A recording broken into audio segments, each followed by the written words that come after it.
चक्रवात क्या होते हैं? नाम सुने हो चक्रवात का? नाम तो सुने होंगे, है ना? किस रूप में सुने हो चक्रवात? वीडियो वालों से तो सुने ही होगे ना? किसी और से सुने हो ना सुने हो? वीडियो वालों से चक्रवात नहीं सुने हो? क्यों? सुपर साइक्लोन आ रहा है, इतनी स्पीड से आ रहा है ना? अलर्ट कर दिया गया है। क्या है ये चक्रवात? बताओ। चक्र का मतलब समझ में आ रहा है और बात का मतलब समझ में आ रहा है? चक्र मतलब क्या है? चक्र मतलब साइकिल है ना? चक्रण क्या है? चक्कर है, साइकिल चल रही है। बात मतलब यहाँ हवा से मान लेते हैं। ऐसी हवा को क्या कहते हैं? चीजें दोनों करके घूम रही है। और घूमने का कारण क्या होगा? हवा का प्रेशर क्या होता है? उस तरफ से निम्न दाब की ओर होता है कि नहीं? हवाओं का प्रेशर चालन, हवाओं का प्रेशर कैसे रहता है? मतलब फ्लोइंग कैसे रहती है? हाई टू लो या लो to high? High to low, यानी कुछ प्रेशर से निम्न प्रेशर की ओर। तो जाहिर सी बात है हवाएं कहाँ हो रही होंगी?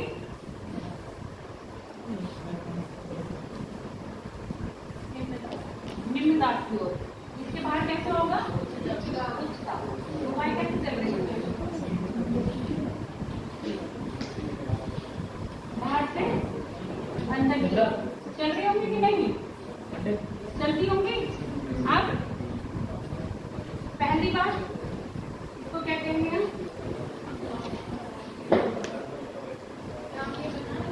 दाब प्रवणता भी ये नहीं बनाना है। क्या कहेंगे हम इसको? दाब प्रवणता, यानी कि दाब में अंतर। अब इनके दाब में अंतर होगा तभी तो हवाएं चलेंगी। जब दाब में अंतर होगा तो हवाएं नहीं चलेंगी। दाब प्रवणता जितनी अधिक होगी चक्रवात की गति उतनी ही अधिक होगी। समझ में आ गया? दाब प्रवणता जितनी अधिक होगी गति उतनी अधिक होगी। आज बहुत कम लोग आए हैं। मैम आएंगे, सेकंड क्लास में आएंगे। कोई बात नहीं, सेकंड क्लास में दाब प्रवणता जितनी अधिक होगी गति भी उतनी अधिक होगी। साइक्लोन आने का पहला कारण ये पता चल गया। क्या होगा? दाब प्रवणता यानी कि दाबों में अंतर होगा। एक जगह निम्न दाब होगा, एक जगह उच्च दाब होगा।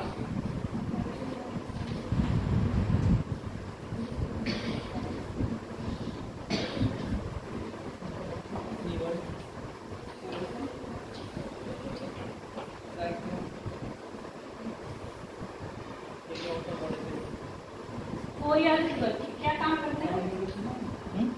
हवाएं पढ़ेंगे तो कोई आजकल जो आप बताया थे बताओ। अस्मित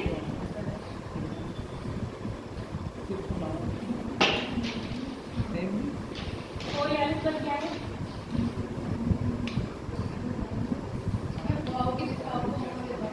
हवाओं के दिशाओं को मोड़ता है। कैसे मोड़ रहा है? बात सुन के जाओ, यहाँ पर कंफ्यूज मत होना। कैसे मोड़ेगा? उत्तरी गोलार्ध में यानी कि क्लॉकवाइज और दक्षिण गोलार्ध में एंटी है। ये फेरल का नियम है। फेरल ने ये बताया, देखो यही तो कंफ्यूज रहते हैं। फेरल ने ये बताया क्या होता है? उत्तरी गोलार्ध में हवाएं कहाँ होती है? दाएं मुड़ती हैं और दक्षिण गोलार्ध में हवाएं बाएं मुड़ती हैं। पर उनके मुड़ने का कारण क्या है? कोरियोलिस बल। और ये क्यों लगता है? पृथ्वी अपने अक्ष पर क्या कर रही है? घूर्णन कर रही है। कोरियोलिस बल भूमध्य रेखा पर ज्यादा होगा या कम? और ध्रुवों पर बताओ। कोरियोलिस बल ध्रुवों पे अधिक, भूमध्य रेखा पर अधिक होगा या कम होगा? ध्रुवों पे अधिक होगा या कम होगा? और ध्रुवों पर इससे अपोजिट चलेगा।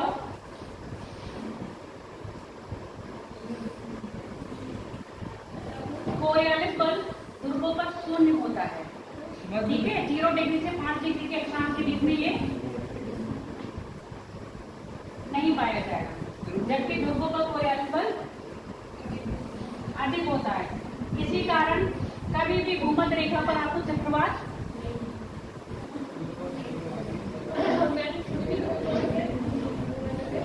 पृथ्वी अपने अक्ष पे घूम रही है ना, तो आप ये देखो जब ये घूम रही है अपने एक्स पर, तो ऊपर जाने पर वो बताया था आप केंद्रीय बल।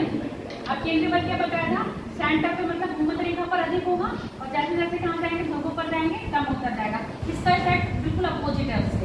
ये क्या है, ध्रुवों पर कम है, इसका मान क्या है 0। एक भी गति नहीं लगी, हवाओं को मोड़ नहीं पाएगी। अब हवाओं का कहाँ मोड़ेगी, कहाँ पर मोड़ रही है, 5 डिग्री से ऊपर। ठीक है, 5 डिग्री से ऊपर हवा मुड़ेगी, इक्वेटर के पास आके नहीं मुड़ती है। क्लियर हो गया। इसका काम इसका ध्वनि के कारण है, जितना पृथ्वी अपने एक्सिस झुकी होगी उतना ही क्या होगा, कोरियोलिस बल का इफेक्ट पड़ेगा। क्लियर हो गया बात नहीं, ठीक है। यहाँ पर क्या है, चक्रवात नहीं बनते, पहली बात। दूसरी बात क्या है, कोरियोलिस बल के कारण क्या बनेगी, हवाएं कैसे करेंगी, मूव करेंगी। अब चक्रवात में हवाएं अपोजिट हो जाएंगी। चक्रवात में हवाएं अपोजिट मतलब जो चक्रवात आएंगे, हवाएं कैसी हैं, उत्तरी गोलार्ध में दक्षिण और पश्चिम, और दक्षिण गोलार्ध में अपने एंटी क्लॉकवाइज हैं। चक्रवात ऐसे नहीं आएंगे। चक्रवात जो आएगा उत्तरी गोलार्ध में एंटी क्लॉकवाइज और दक्षिण गोलार्ध में क्लॉकवाइज। समझ में आ गया। चक्रवात की जो हवाओं की गति होगी कैसी होगी, उत्तरी गोलार्ध में एंटी क्लॉकवाइज और दक्षिण गोलार्ध में क्लॉकवाइज। इसको याद रखना, बिल्कुल पवन के घूमने के बिल्कुल अपोजिट होगा ये। ठीक है। अब जैसे अब मान लो ये क्या है, मैंने बनाया मैंने कहा यहाँ पर पृथ्वी सिर्फ कुछ नहीं है, न कोरियोलिस बल काम कर रहा है, सिर्फ क्या है, दाब प्रवणता काम कर रही है। तो हवाएं कहाँ से आ रही है, बाहर से स्टैंडर्ड यानी कुछ दाब से निम्न दाब की ओर आ रही है। अब यहाँ पर अगर कोरियोलिस बल काम कर जाएगा तो क्या होगा, हवाएं मुड़ेंगी। मैं उत्तरी गोलार्ध का बता दूं, एंटी क्लॉकवाइज चलेगी तो हवाएं कैसे आएंगी,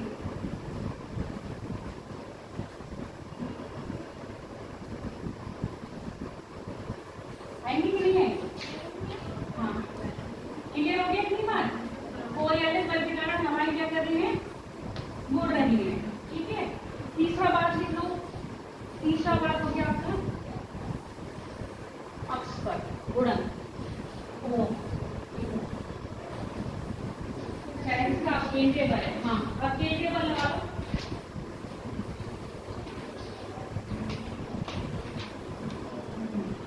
अब केंद्रीय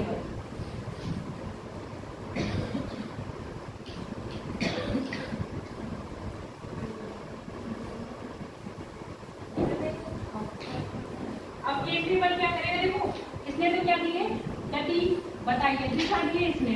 ठीक है, मोड़ा है इसने, स्पीड देगी।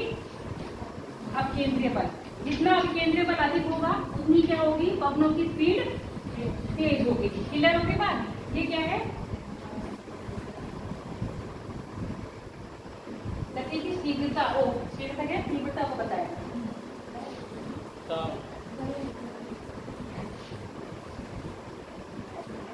अभी केंद्रीय बल बढ़ा है ना, पृथ्वी के सेंटर पे सर्वाधिक होगा, और जैसे जैसे ध्रुवों की तरफ जाएंगे कैसे हो जाएगा, कम होता जाएगा।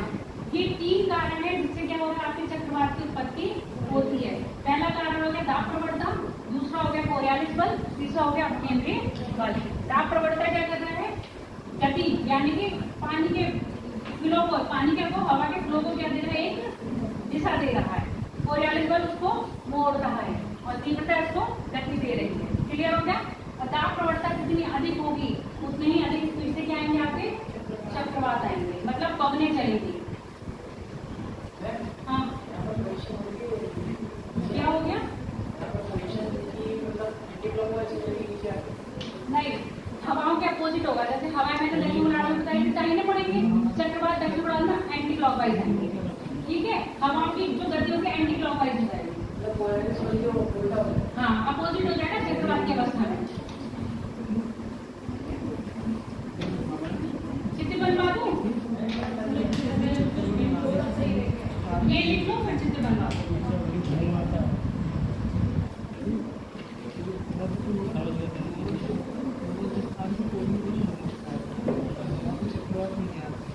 इसको ना चित्र से बना लेना। ये मैंने क्या बताया है, एंटी क्लॉकवाइज बना दिया, जो उत्तरी गोलार्ध है। ये तो मैंने जनरल बताया, क्या होगा जब कोरियोलिस बल वगैरह काम नहीं करेगा। पहली कंडीशन ऐसे बताइए, पर मूवमेंट ऐसे ही होंगे। और दूसरा बना लेना ये दक्षिण गोलार्ध, ये कैसे होगा, ऐसे।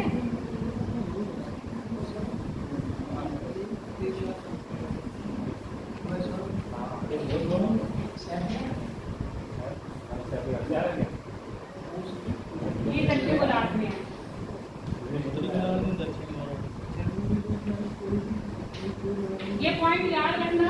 कभी कभी आपको कथन हम कारण में दे देंगे या कैसे दे देंगे?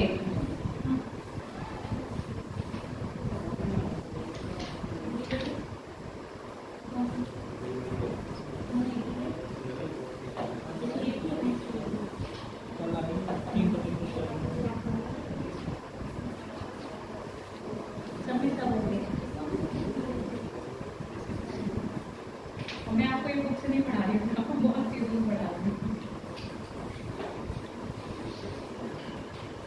क्योंकि पूरी सारी बुक में एक चीजें नहीं है। क्या हो गया? ये बता दिया, लिख दिया, समझ गए? नहीं ज्यादा बातें नहीं करो, फिर थोड़े पढ़ा लो, आगे कंप्लीट करना है मुझे। अगर क्या देखो, जो हमारे चक्रवात आते हैं, सबसे पहले तो प्रेशर में डिफरेंस होगा, उसके कारण आएगी, ठीक है? उसके कारण क्या होती है? हवाएं जनरेट होती है, तो हवाओं का जो फ्लो होता है वो होता है हाई प्रेशर से लो प्रेशर को। वही दिख रहा है, बाहर क्या हाई प्रेशर है, अंदर क्या है लो प्रेशर सेंटर में। तो लो प्रेशर को हवाएं कहाँ से बाहर से अंदर की ओर आ रही है। ये मैंने सीधा ही दिखाया है क्योंकि अभी कोरियोलिस बल नहीं बताया। अब जब कोरियोलिस बल लगेगा तो क्या होगा? हवाएं हमने टर्न कर दी है। तुम्हें पता है दक्षिण गोलार्ध में हवाएं कैसे आएंगी? एंटी क्लॉकवाइज और उत्तरी गोलार्ध में क्लॉकवाइज। पर यहाँ पर कोरियोलिस बल जो काम करेगा चक्रवात की स्थिति वो कैसे करेगा?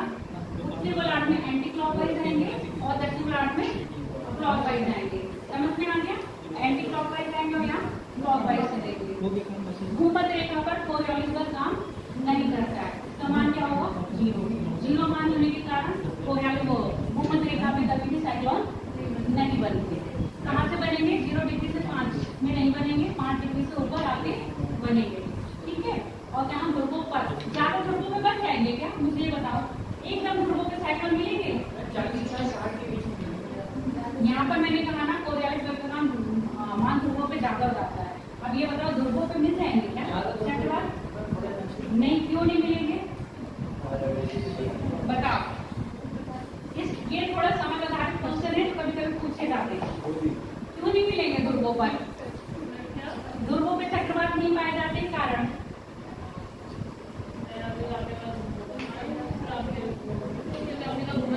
मैंने मान बताया है ना, कोरियोलिस बल का मान बताया। यहाँ पर शून्य होता है, ठीक है, और यहाँ पर कोरियोलिस बल का मान अधिक होता है। शून्य होने के कारण हवाएं मुड़ेंगे नहीं और चक्रवात बनेंगे नहीं। समझ में आ गया? और यहाँ पर हवाएं मुड़ेंगी, चक्रवात बनेंगे, और ध्रुवों पर चक्रवात भी नहीं बनते हैं। उसका कारण क्या? ध्रुवों पर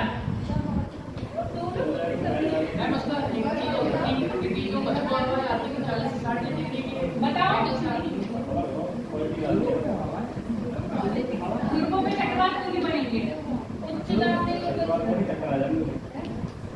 दाब नहीं होगा, निम्न दाब नहीं होगा। निम्न दाब नहीं होगा। जब तक निम्न दाब नहीं होगा आपके हवा फ्लो नहीं करेगी। समझ में आ गया? ध्रुवों को उच्च दाब पाया जाता है, इसलिए वहां पर चक्रवात नहीं बनते हैं। यही चीजें तो समझने वाली है। कॉन्सेप्ट को आप क्लियर कर लो, रटने की जरूरत पड़ेगी ही नहीं कभी। कॉन्सेप्ट क्लियर होगा तो पॉइंट अपने आप लिखोगे हेडिंग, और उसके आगे अपने आप ही डिफाइन कर लोगे। रट्टू तोता बनने की किताब खोल के करने की जरूरत नहीं पड़ती है। हो गया ये, अब इसको रट कर दे रहे हैं। हाँ क्या बता तो दिया? ध्रुवों पर उच्च दाब होता है, वायु दाब फिर क्या बताएंगी?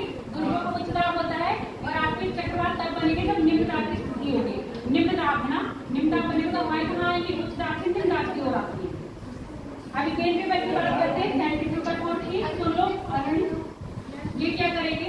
ये आपके चक्रवात को गति प्रदान करेगी लगातार। कोरियोलिस बल मोड़ने का काम कर रहा है। हाँ। किसको? कोरियोलिस बल। कोरियोलिस बल नहीं बोलते, फोर्स बल को फोर्स बोलते हैं। कोरियोलिस बोलते हैं, ठीक है? ये क्या करेगा? ये आपको स्पीड देगा, चक्रवात की लगातार स्पीड, ठीक है? इसके कारण क्लियर हो गया? उसको भी पढ़ने दो। ये बनाइए एंटी क्लॉकवाइज क्लॉकवाइज।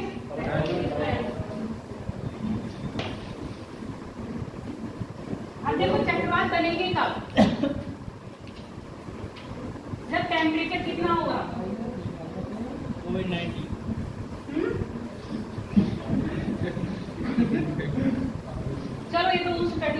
चक्रवात की बात है। हम आपको बता रहे हैं चक्रवात 2 टाइप के होते हैं, एक उनमें से 2 हमारे होंगे उष्णकटिबंधीय और एक होते हैं प्रति चक्रवात। चक्रवात का बिल्कुल अपोजिट क्या होगा? प्रति चक्रवात।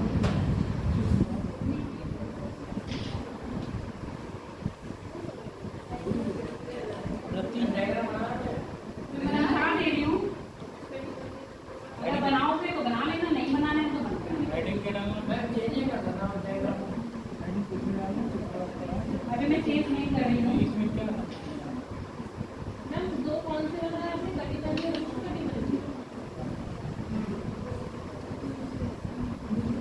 दोनों। अच्छा ये मुझे बताओ, गलत बात है। चक्रवात दक्षिण गोलार्ध में ज्यादा आएंगे, उत्तरी गोलार्ध में ज्यादा आएंगे? ये 3 मौज अकेले हैं? चक्रवात दक्षिण गोलार्ध में ज्यादा आएंगे या उत्तरी गोलार्ध में ज्यादा आएंगे? बताओ।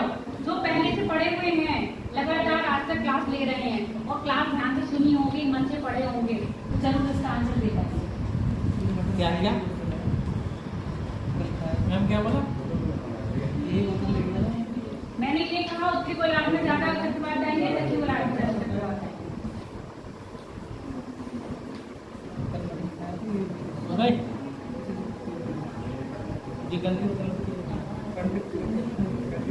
मैं भी नहीं मैम उसमें बनेंगे उत्तरी गोलार्ध।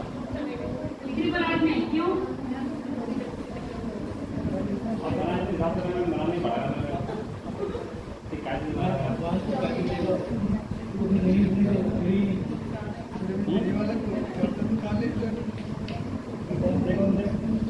बताओ, बताया तो उत्तरी गोलार्ध में ज्यादा आएंगे, कारण बता दो। सही है आंसर तुम्हारा। अब मुझे कारण भी बता दो। टेम्परेचर बेस करता है, पर क्यों कर रहा है यहाँ ये बताओ मुझे। पशुओं में यहाँ कर रही बेटा, नीचे भी कर अक्षांश जैसे जैसे मैंने बनाया है टेम्परेचर सेम रहता है। ये मैंने बताया मैम, इसमें जो लिखा हुआ है पिछले पढ़ाया था, टेम्परेचर अधिक होता है वायु का दाब हो गया है। हाँ, उत्तरी गोलार्ध में क्या है? लैंड ज्यादा है और यहाँ पर क्या है? लैंड कम है। तो समताप रेखाएं क्या होंगी आपकी? लगभग अक्षांशों का क्या करती हैं? अनुसरण करती हैं, ठीक है। और जबकि दक्षिण उत्तरी गोलार्ध में क्या है? लैंड ज्यादा है। अब आपको पता है लैंड और ओशन में टेम्परेचर में अंतर रहेगा, रहता है ना। तो इस कारण यहाँ पर क्या होगा? उत्तरी गोलार्ध क्या है? दक्षिण गोलार्ध की अपेक्षा अधिक गर्म होता है। अधिक गर्म होने के कारण यहाँ पर चक्रवाती स्थितियाँ ज्यादा उत्पन्न होती हैं। क्लियर हो गया?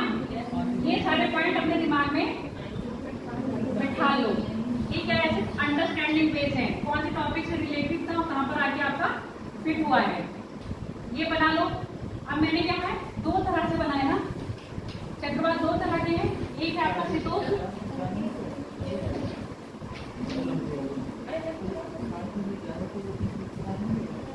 और एक है आपका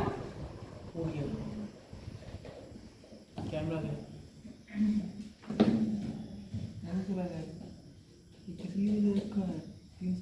उष्णकटिबंधीय।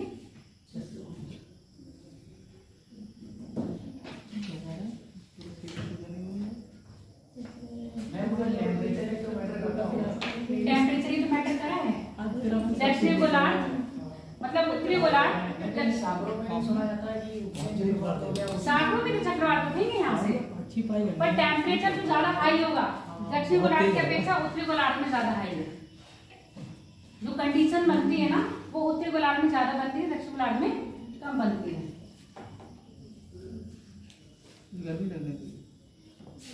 इसके बाद नहा के आया जल्दी जल्दी बना लो। अच्छा देखिए सोनू 4 बार नहाना है, 4 बार नहाते हैं। सुबह नहा लिया, खेत चला गया। हाँ, चक्रवात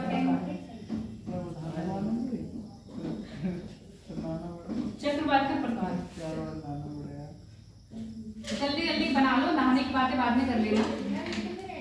मैं नहाना बना दिया। क्या हो गया? नहाना बहुत जरूरी है। हाँ चला क्या करा? एंटी अभी नहीं बताया मैंने, एंटी साइक्लोन नहीं बताया। अभी ये साइक्लोन ही चल रहा है ना टेम्परेट में। और ये नाम ये टेम्परेट लिखा या टेम्परेचर लिखा? टेम्परेट। तुम्हें एक QRL लग रहा है क्या? नहीं मैंने टेम्परेचर नहीं टेम्परेट।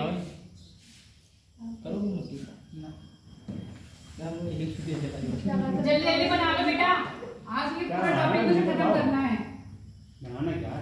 एलपी लिख दे रही हूँ, लो प्रेशर, ठीक है। एलपीजी हम नहीं चला रहे हैं यहाँ पर। एलपीजी कब चले थे? बहुत दिन हो गए। कब स्टार्ट बताओ। पैट का एग्जाम देने जा रहे हो ना? मैं देने जा रहा हूँ।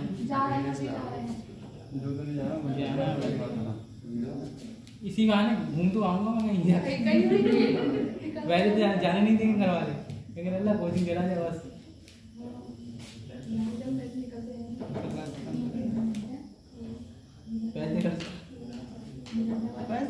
पैसे ना खर्च कर दूंगा, पैसे से रुपये बना भाई सब। इसमें पैसे की वजह नहीं है।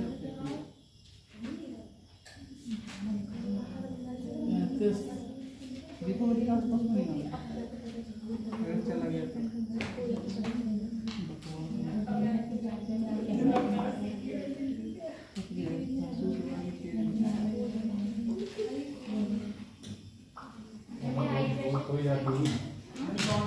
ऐसे मैंने अंदाज से लिख दिया है। भी बनाना हाँ ये हवा का फ्लो है बेटा। एमपी मतलब मिली बार, डार्क को मापने का मात्रा के मिली बार, ठीक है। ये क्या बनाया है? ये हाई प्रेशर है, ये लो प्रेशर है। ये वाला चित्र बना लो चक्रवात के लिए। अब ये मत कहना मैंने क्या बताया, सिर्फ ये मत कहना कि मैं एंटी क्लॉक वाला भी बताइए और क्लॉक वाला भी बताइए। ये मैंने क्या बना दिया? सिंबॉलिक बना दिया। चक्रवात ऐसे आएंगे, अंदर क्या होगा? निम्न दाब और बाहर क्या होगा? उच्च दाब। ये जो मैंने सर्कल बनाए हैं ये समदाब रेखाएं हैं। समदाब रेखाएं क्या बताती हैं? इतने एरिया में जो प्रेशर होगा वो क्या होगा? एक सा होगा ना, एक सा होगा, अलग अलग। ये जितने भी सर्कल बनाए हैं ये क्या है? सब आपके समदाब रेखाएं हैं।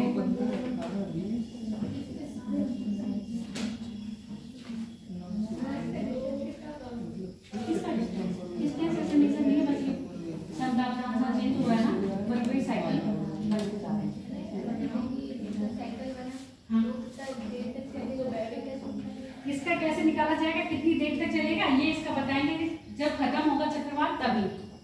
और खत्म कब होगा? चलते चलते ये तो याद, ये जो उस कटिबंधी है, चलते चलते हम आने को टकरा जाएगा या फिर अपने ट्रॉपिकल जोन से निकल के सब ट्रॉपिकल में चला जाएगा, ठीक है।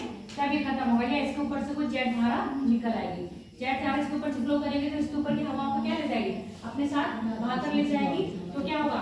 संघनन की प्रक्रिया सुनी है ना, कंसंट्रेशन, सारी कंसंट्रेशन के ऊपर तो है।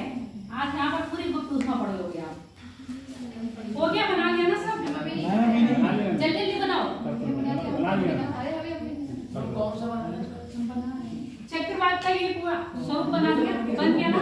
इसको मैं बस ऐसे बताऊंगी कौन से इसमें आ रहे हैं, इसलिए मैंने यहाँ लिख दिया है। जल्दी जल्दी बना लो।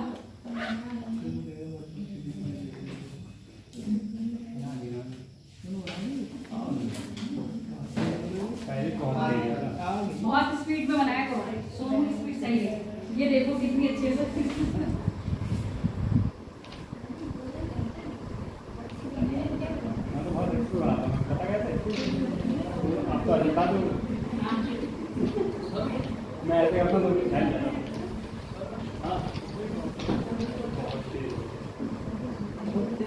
चलो नौ लिखा है। 1009, 1015, 1018, 1020, 1025। मैंने क्या है दाब को आगे बढ़ाती गई हूँ। इसमें मैंने अपने मन से इसमें क्या लिखे नंबर लिख दिए। हाँ, क्योंकि आपको बताना है ना, निम्न दाब से उच्च दाब जाना है, तो यहाँ पे नंबर बढ़ाते जाओ। सीधे है, यू अंडरस्टूड है। अब आप ऐसे पेपर में बनाओगे तो नंबर उसको क्या है, आपको स्टार दिखाना है, नंबर पढ़ते हुए दिखाने हैं। एरो भी तो बना सकते हैं, एरो भी तो बना सकते हैं। कौन सी एरो? साइड का एरो बना के वो जिसको उल्टा से उल्टा बना सकते हैं, तो बना सकते हो। पर आप ये दिखा दोगे तो ये लगेगा हाँ बंदा बड़ा अक्लमंद है, उसको आता है, उसने साइक्लोन अच्छी तरह पढ़ रखी है। ठीक है, चलो अब कुछ विशेषताएं तो आपको पता चल रही है चक्रवात की। जैसे पहली केंद्र में कैसा होगा, केंद्र में चक्रवात के दाब कैसा होगा, उच्च निम्न निम्न, बाहर कैसा होगा हाई। हवाएं कैसी जा रही होगी फिर अंदर से, मतलब बाहर से अंदर की ओर। ठीक है, और ये बताइए समदाब रेखाएं दो तरह के, शीतोष्ण चक्रवात और उष्णकटिबंधीय चक्रवात। शीतोष्ण चक्रवात कहाँ पर आएंगे, 35 डिग्री से 60 डिग्री के बीच में। ठीक है, इनकी जो ऊंचाई होगी, अब ये सुनते जाना, ऐसे थोड़ा सा ये समझो, आखिर ये ऐसे बनते हैं चक्रवात।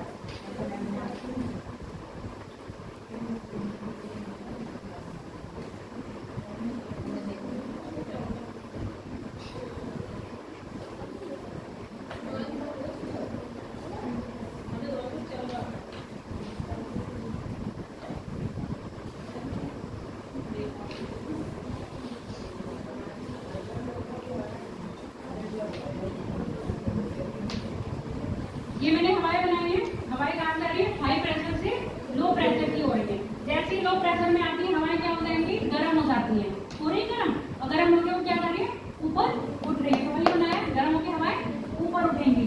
ये जो बनाया है ये क्या है, चक्रवात की आग। एक सुने हो चक्रवात देखो के बीच में क्या होता है, क्या है, यहाँ पर मामला बिल्कुल शांत रहता है, कुछ भी नहीं पता चलेगा।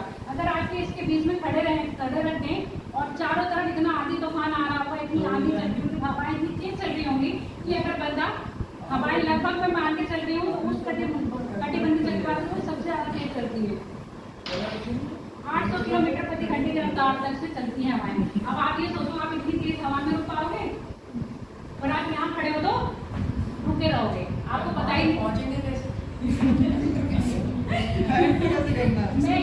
अंदाज लगा रही हूँ, आप जस्ट इमेजिन कर लो।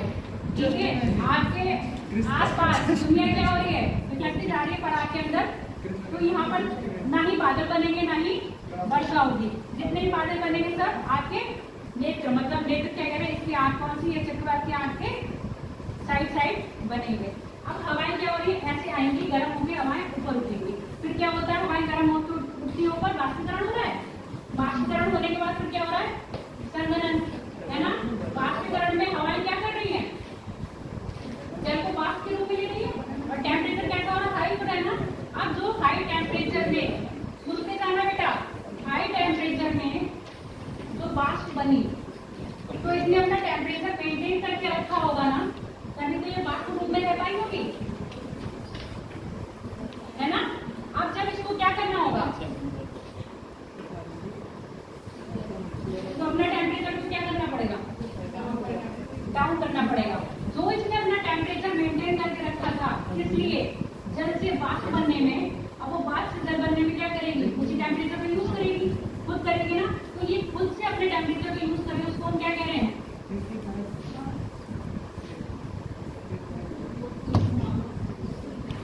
लेटेंट एनर्जी, एनर्जी नहीं, लेटेंट हीट।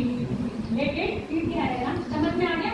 जैसे आप खाना खा रहे हो, खाना खा के आपने एनर्जी को क्या कर लिया, अपने अंदर स्टोर कर लिया, फिर वो एनर्जी कब निकालोगे, जब आपको जरूरत पड़ेगी। सेम कंडीशन यही है, जल ने वाष्प बनने के लिए एक एनर्जी दी थी, उस एनर्जी को अपने अंदर क्या रखा है, मेंटेन करके रखा है, ताकि वो उस अवस्था में रहे, है ना।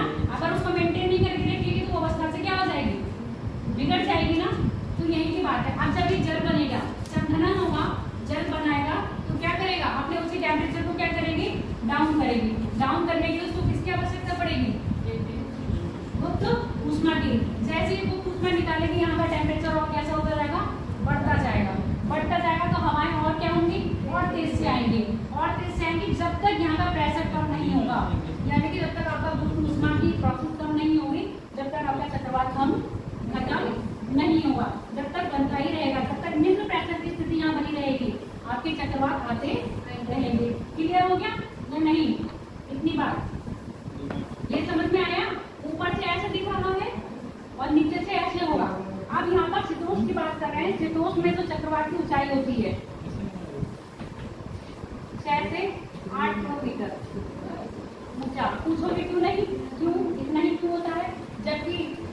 समतल में होती है, इसकी ऊंचाई होती है आपकी 18-12 किलोमीटर तक कितना हो सकता है, मतलब कम से कम ऊंचाई कितनी रहेगी, ज्यादा से ज्यादा इतनी ऊंचाई में हो सकता है, 12 भी हो सकता है ऊंचाई। अरे तुम 18 के अंदर ही तो आगे 12, चलो फिर मान लो 18 के अंदर 12 का हटा दे रही हूँ, ठीक। अब ये बताओ ऐसा क्यों, पहले मुझे बताओ तो ये छोटे क्यों है, ये बड़े क्यों है, मैं दोनों को एक साथ ही बताती जा रही हूँ।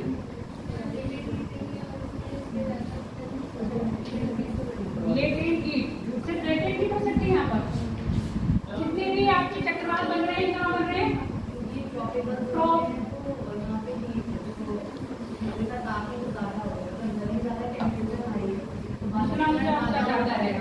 ठीक है, ये बात भी ठीक है। अब आप ये ट्रोपोस्फीयर में बन रहे हैं ना, अब ट्रोपोस्फीयर में जो ट्रोपोस्फीयर की लेंथ थी, मतलब ऊंचाई थी, ध्रुवों के पास कहाँ थी, ध्रुवों के पास कितनी थी, 8 किलोमीटर है ना, और भूमध्य रेखा पर 18, ठीक है ना। तो अपनी हाइट वहां पर जाएगी ना, क्योंकि आपके कहाँ बन रहे हैं, सौरमंडल में बन रहे हैं ना, सौरमंडल में ध्रुवों के ऊपर क्या होती है, सौरमंडल की ऊंचाई कम होती है, जबकि यहाँ पर होती है भूमध्य पर ज्यादा होती है, इसलिए क्या बनेंगे, एक टेम्परेचर यहाँ पे क्या धूप में लगातार आ रहे हैं इसलिए ऊंचे बन रहे हैं, और दूसरा क्या सौरमंडल की ऊंचाई भी क्या है ज्यादा है भूमध्य रेखा पर, इसलिए क्या है वो ज्यादा ऊंचे बन रहे हैं, जबकि ध्रुवों पर क्या होगा, भूमध्य रेखा की ट्रॉपिकल जोन की जो ऊंचाई है वो क्या है कम है, इसलिए शीतोष्ण कटिबंधीय चक्रवात तो मिलेंगे, कैसे मिलेंगे, कम ऊंचे मिलेंगे, और उष्ण मिलेंगे ज्यादा ऊंचे। क्लियर हो गई इतनी बात है, नहीं लांसी नहीं क्लियर हुई है, फिर मैं कहना कि मैं मुझे पता नहीं चला। अगली बात करते हैं इसका दावांतर, शीतोष्ण चक्रवात में जो दावांतर होगा वो कम होगा, हाँ बोलो।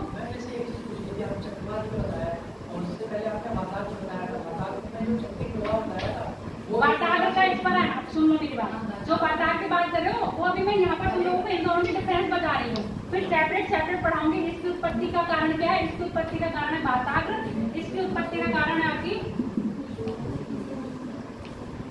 अभी तो मैं इसकी जो डिफरेंस है वो बता रही हूँ, हाइट को लेके बता दिया, अब मैंने उसको लेके बता दी स्पीड को लेके, पहले स्पीड का क्या है दावांतर लिख लो,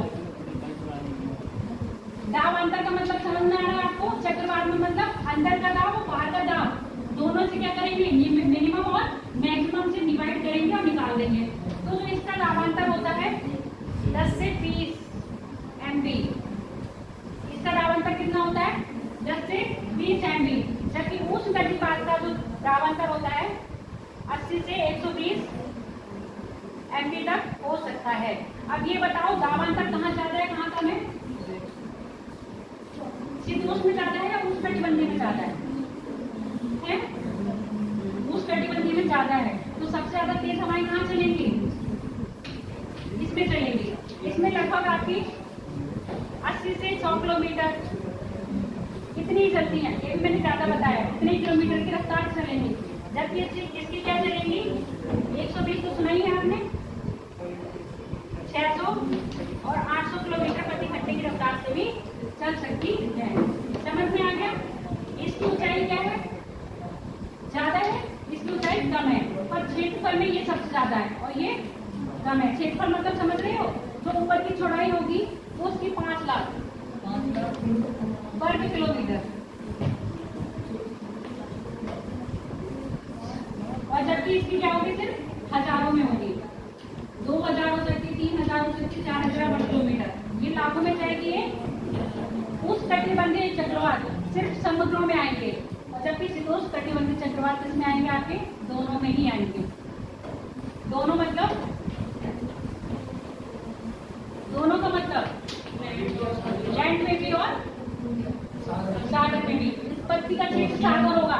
अब आप याद करो, मैंने आपको बताया था सर्दियों में हमारे यहाँ तो बारिश होती है ना, वो कैसे होती है जेट धारा से, और कौन सी जेट धारा, भूमध्य सागर में कौन सा होता है, शीतोष्ण चक्रवात उत्पन्न होता है, शीतोष्ण चक्रवात के सहारे जेट धारा से क्या होता है, ये आगे बढ़ता जाता है और ये मध्य एशिया होते होते भारत में प्रवेश करता है। तो इसका जो आप रिजल्ट देख रहे हो, भारत में भी देखते हो ना, भारत में सर्दियों में वर्षा करवा रहा है कि नहीं, तो ये अब इसकी उत्पत्ति में मतलब इसको जो आगे बढ़ाने का काम करेंगे वो जेट धारा करेंगी, और जब वो इसको खत्म से निकल जाएंगे तो यहाँ से हवा चली गई तो निम्न दाब की स्थिति क्या हो गई, खत्म हो गई और यहाँ पर चक्रवात ऑलरेडी खत्म हो जाएगा। इतनी बात क्लियर हो गई? अंतर फॉर्म में समझ में आएगा नहीं? ये पॉइंट लिखोगे या ऐसे ही समझ गए हो? समझ गए ना? नोट्स देखोगे उसमें सब लिखा हुआ है, पढ़ लिया करो बस। अगली बात करते हैं, जो आपके शीतोष्ण चक्रवात है उनकी उत्पत्ति का कारण है वाताग्र फ्रंट, ठीक है। और इसकी उत्पत्ति का कारण क्या है आपका?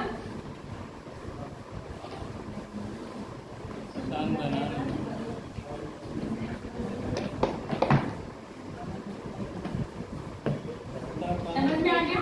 इसकी उत्पत्ति का कारण वाताग्र, इसकी उत्पत्ति का कारण है संघनन। इतना पढ़ाया, इतना बताया, इसमें कोई डाउट है? हाँ पूछो। अभी मैं बताऊंगी। इसमें चक्रवात बनते हैं, चक्रवात बनने पर हवा के साथ आगे फ्लो करेंगे, ठीक है। अब मैं बताऊंगी वाताग्र से कैसे बनेंगे। तभी तो मैंने कहा था कल आप वो वाताग्र के वर्गीकरण पढ़ लो, नहीं पढ़े, अब पढ़ो, पढ़ लिए, आप बताएंगे। ये बन गया ना, पॉइंट लिख लेना। अब लिख लो शीतोष्ण चक्रवात की उत्पत्ति की अवस्थाएं। हेडिंग डाल लो, चित्र बना लेना।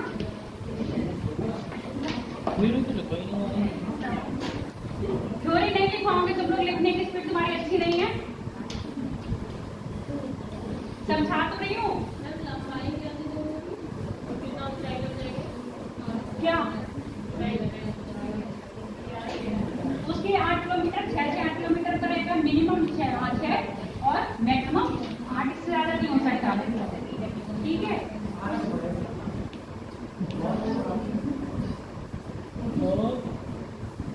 अब देख लो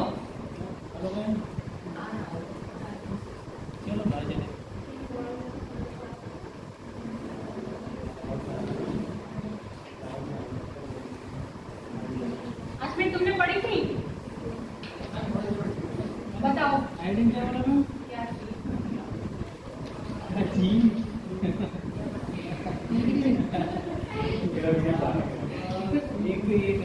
देखो वाताग्र कहाँ बनेंगे? जहाँ विपरीत वायु राशि होंगी। जहाँ विपरीत वायु राशि नहीं होंगी वहाँ पर वाताग्र नहीं बनेंगे। तो विपरीत वायु राशि कौन सी होंगी? ठंडी और गर्म। ये ठंडी गर्म वायु राशि में कहाँ मिलेंगी?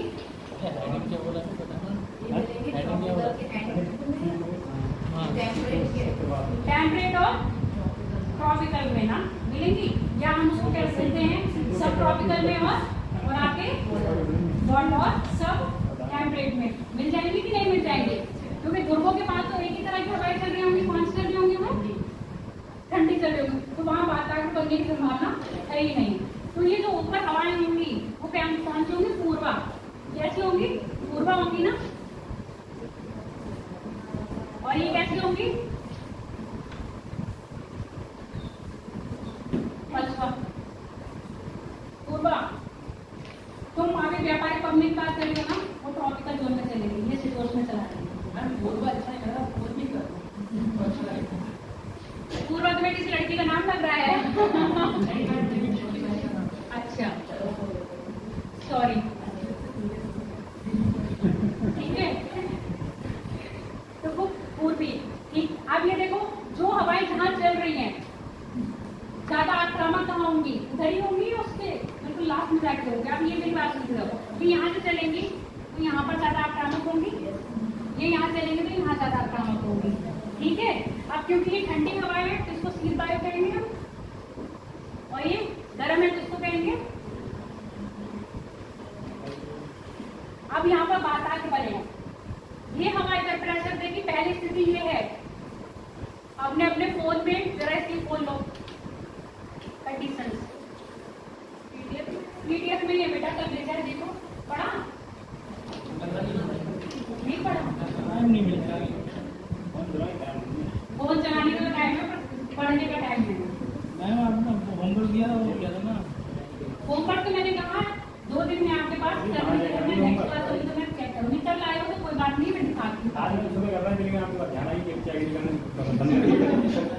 चलो तुम तो रहने ही दो।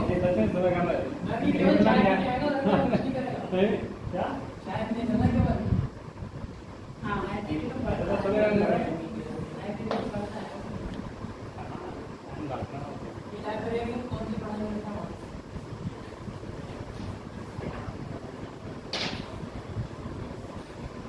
पढ़ाई होती है। चलो जल्दी जल्दी खोल लो फिर समझ लो। नहीं मिल रहा है कोई बात नहीं। अब यहाँ देख लो, मैंने क्या कहा, जो हवाएं क्या होंगी, आक्रामक होंगी, वो क्या करेंगे, एक दूसरे को ढकेलेंगे। यानी कि अगर गर्म हवा क्या होगी, आक्रामक होगी, ज्यादा क्या होगा, गुस्से में होगी, तो क्या करेगी, ठंडी हवा को नीचे धकेलेगी और अपने आप ऊपर उठने का प्रयास करेगी। और जहाँ ये ठंडी हवाएं क्या होंगी, आक्रामक होंगी, वो गर्म हवा को क्या करेगी, ऊपर उठाने का प्रयास करेगी। तो वही चीज बनाई है।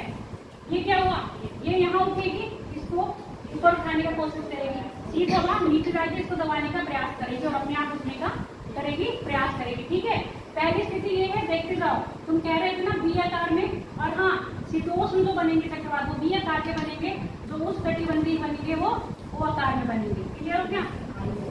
अब ये पहली हो गई, ये दूसरी कंडीशन हो गई।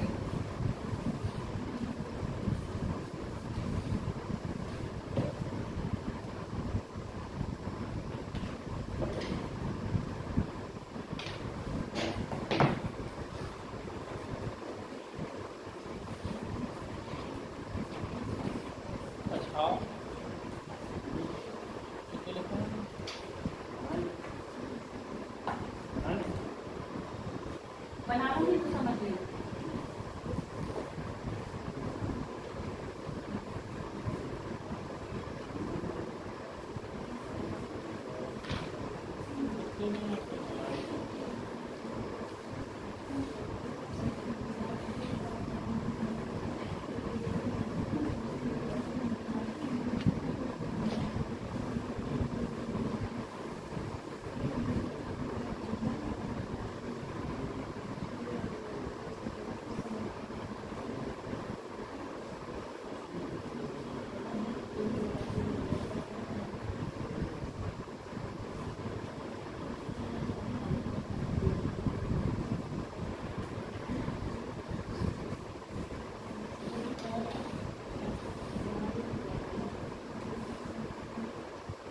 हवा यही है, ये कौन सी है, ठंडी है, ये गर्म है।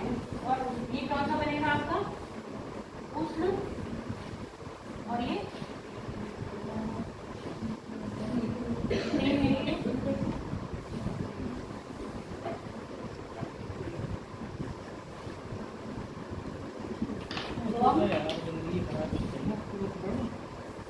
आगे आगे चक्रवात, चक्रवात हमारे तरीके से गायब हो जाएंगे। एकदम शांत माहौल हो जाएगा।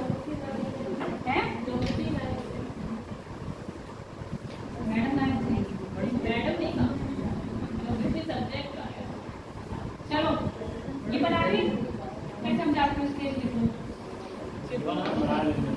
हाँ हाँ जल्दी बना लो बस। समझ में नहीं आया मुझे क्या। नहीं आ रहा है ना, अभी बता रही हूँ, पहले बना लो।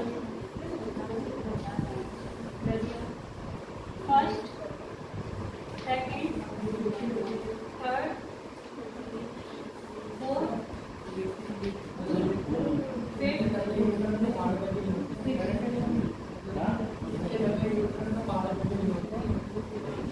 जितने बात आपने बन गए।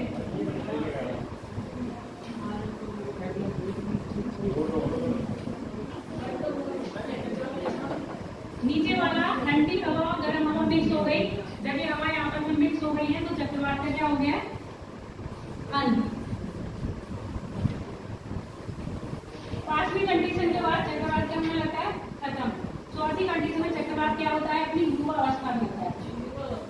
युवा अवस्था में सबसे ज्यादा खतरनाक व्यवस्था बहुत बेकार होती है। फिर उसके बाद वो तुम्हें कैसे पता भाई? चल रहा है ना, वो युवा अवस्था में चल रही इसी अवस्था में चल रहा है। मैम अच्छी होती है वो तो अपना अपना देखने का नजरिया होता है।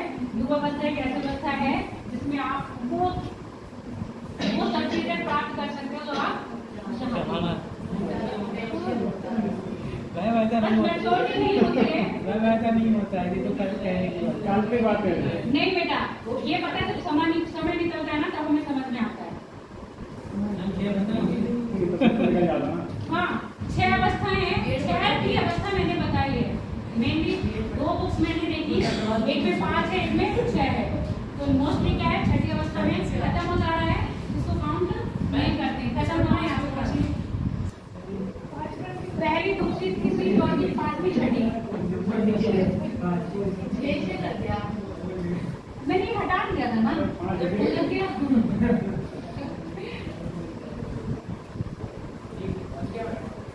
बन गया।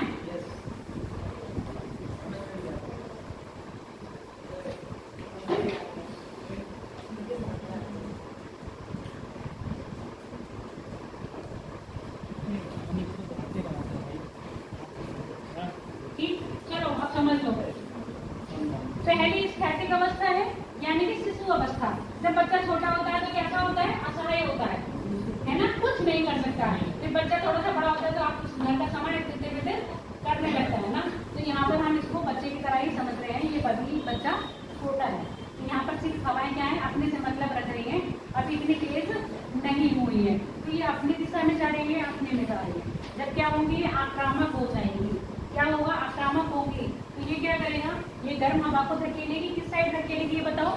मैंने क्या कहा, जो आपकी पूर्व हवाएं होंगी ये पश्चिम साइड है ना, पश्चिम साइड पर सबसे ज्यादा डोमिनेट होंगी। और जो आपकी पश्चिम हवाएं हैं ये पूर्वी साइड में सबसे ज्यादा डोमिनेट होंगी। यानी कि जब ये डोमिनेट हो रही है तो एक दूसरे को क्या करेंगी, धकेलेंगी। जब ये इसको धकेलेगी तो ये इसको कर्व, यहाँ जो ज्यादा धकेल रहा है वही क्या बनेगा, वही उसी का क्या बनेगा, आपका फ्रंट बनेगा। ठीक है। अब यहाँ पर कौन सी है, ठंडी हवाएं। ठंडी हवाएं कहाँ हो रही है, डोमिनेट पश्चिम में। तो ये जो तत्व बन रहा है वो कौन सा बन रहा है, शीत वातावरण। ठीक है। और तो आपकी गर्म हवाएं ये कहाँ जा रही है, पूरब में। ये जो वातावरण बन रहा है वो कौन सा बन रहा है, समझ में आ गया।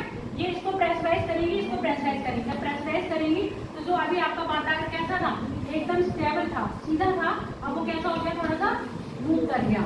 अब ये हवाओं में प्रेशर और आएगा, क्योंकि यहाँ पर क्या बन रहा है, निम्न दाब की स्थिति बनती जा रही है। जैसे जैसे निम्न दाब की स्थिति बनती जाएगी हवाएं क्या होंगी, तेजी पकड़ेगी। ये हवाएं एक दूसरे में क्या घुसने का प्रयास करेंगी।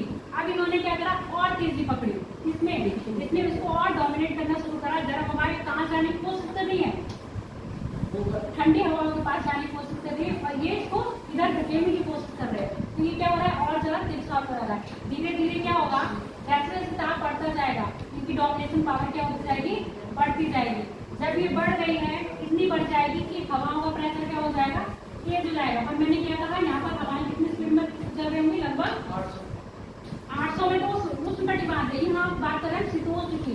यहाँ पर जो स्पीड होगी हवाओं की बहुत कम होगी, और ये वाले चक्रवात तूफान नहीं लाते हैं, ना ही विनाशकारी होते हैं। क्यों, अब ऐसे सर्दियों जब आपके यहाँ जेठ धारा आती है तो क्या तूफान आता है, तो सर्दियों में बारिश होती है तो क्या तूफान लेके आती है। तो ये शीतोष्ण कटिबंधीय चक्रवात है, ये कैसे फायदेमंद है। ऐसे स्थानों पर जहाँ हवा मतलब नमी नहीं पहुंच पाती है तो उस जगह क्या होते हैं, बादल को पहुंचा देते हैं। बादल पहुंचने से क्या होती है, बारिश होने लगती है। तो शीतोष्ण कटिबंध से कभी आपको नुकसान नहीं होगा। जो नुकसान होता है वो किससे होता है, उष्णकटिबंधीय चक्रवात से। यहाँ पर क्या होगा, यहाँ पर आपकी जो युवा अवस्था है ये क्या है, बिल्कुल फाइनल हो जाएगी अच्छी तरह। यहाँ पर क्या होंगे, आपके बादल का निर्माण हो जाएगा और वर्षा अधिक मात्रा में होगी।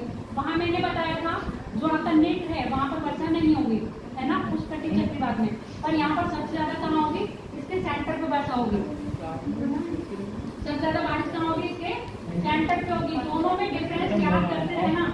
इसके सेंटर में सबसे ज्यादा बारिश होगी, उसके सेंटर में बारिश कम या बिल्कुल बारिश होगी नहीं। इसके साइड में बादल कम होंगे, जबकि इसके बीच में बादलों का निर्माण अधिक होगा, क्योंकि निम्न दाब की स्थिति कहाँ बन रही है, आपके सेंटर पे बन रही है। जब निम्न दाब की स्थिति सेंटर बन रही है तो यहाँ पर ही क्या होंगे, बादल अधिक बनेंगे। इस अवस्था के बाद यहाँ पर जाएंगे, गर्म हवा का प्रवेश करने लगी है ठंडी हवाओं में। धीरे धीरे हवाएं हो जाएंगी मर्ज होने के बाद ये हो जाएगा, आपका चक्रवात का अंत हो जाएगा। 5वीं अवस्था से चक्रवात का क्या होने लगता है, अंत होने लगता है। समझ में आया नहीं, आपको अभी आएगा, आपको तो वैसे ही समझ में आएगा।